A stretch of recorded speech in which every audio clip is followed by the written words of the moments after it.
Hap. The anniversary. On our 5th anniversary, I came home early with flowers and heard my wife calling my brother's name from our bedroom.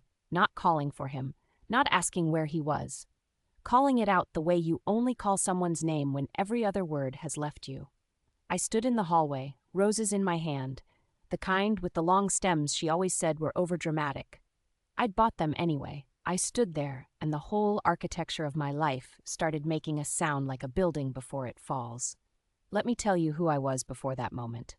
I was the family man, the one who showed up. Christmas dinners, birthday calls, the guy who remembered your coffee order and your kids' names. I met Rachel at a rooftop party when we were both 26. She laughed at something I said, and I thought, that's it. That's the laugh I want to hear every day until I'm old. We moved fast. We moved like people who were sure. Marcus, my older brother, was the one who talked me out of my nerves the night before the wedding. He straightened my tie. He said, "She's the one, little brother. Don't blow it." He was my best man. He gave a speech that made our mother cry. The three of us spent every holiday together, every summer barbecue, every ordinary Sunday that felt like something worth keeping. I didn't see it because I didn't want to see it. Looking back, the signs were so obvious they almost feel like cruelty. Marcus started coming around more last year, almost every weekend. Always with a reason, a tool he needed to borrow, a game he wanted to watch. Rachel would disappear to change clothes when I texted her he was on his way. I noticed, but I translated it wrong. I told myself she just wanted to look nice. She was proud. She liked to present well. When she started taking her phone into the bathroom, into the backyard, into the laundry room, I told myself she was talking to her sister about something private. I am a man who trusted the people he loved completely. I am a man who used to think that was a virtue. It was about 4 months ago when something cracked open in me. Not a feeling I can fully explain. Just a wrongness, like a smell you can't find the source of. I started paying attention differently. I checked our phone bill online one night when Rachel was asleep. Marcus's number was in there so many times the screen blurred when I scrolled.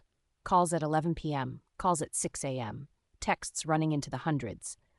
I went into her phone while she showered. She'd deleted the thread, but she'd forgotten about the recently deleted folder.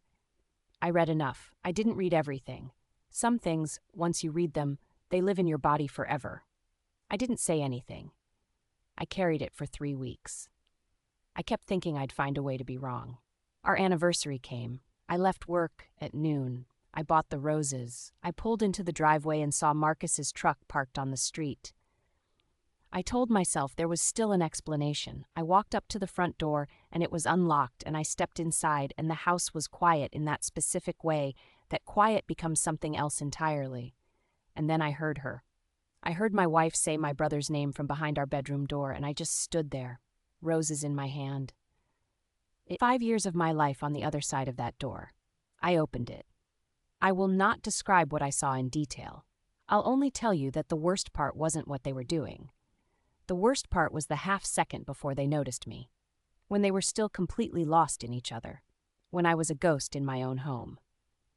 Rachel grabbed the sheet. Marcus sat up. Nobody said anything for what felt like a full minute. Then Rachel said, "Please let me explain." I said, "Start talking." She said, "He makes me feel wanted. He sees me. I've been invisible to you for years." I looked at her. I said, "I bought you roses." I turned to Marcus, my brother, my best man, the man who straightened my tie. I said, "How long?" He looked right at me and he said, "Long enough to know she deserves better.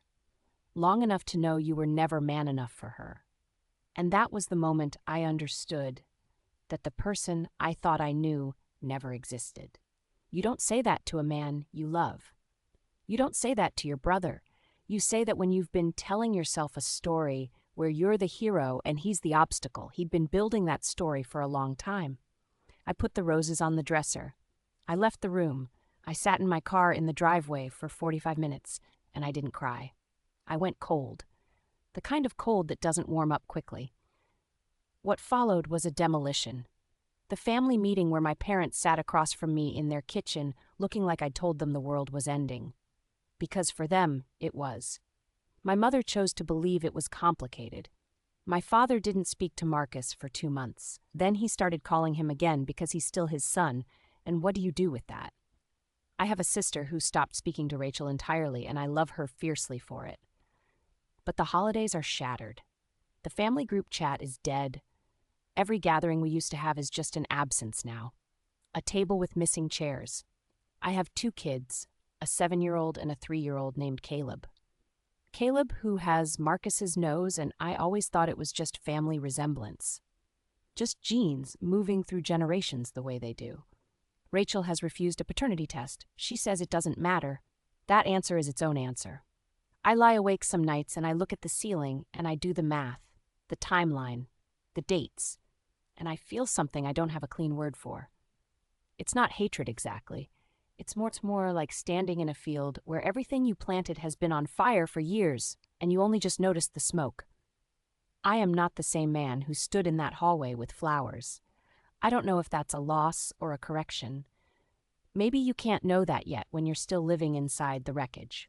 What I know is that trust, real trust, the kind where you don't calculate and you don't verify, that's gone from me now. I don't know if I'll get it back. I don't know if I want it back in the same form. Some things that break don't need to be rebuilt exactly as they were. Some breaks are information.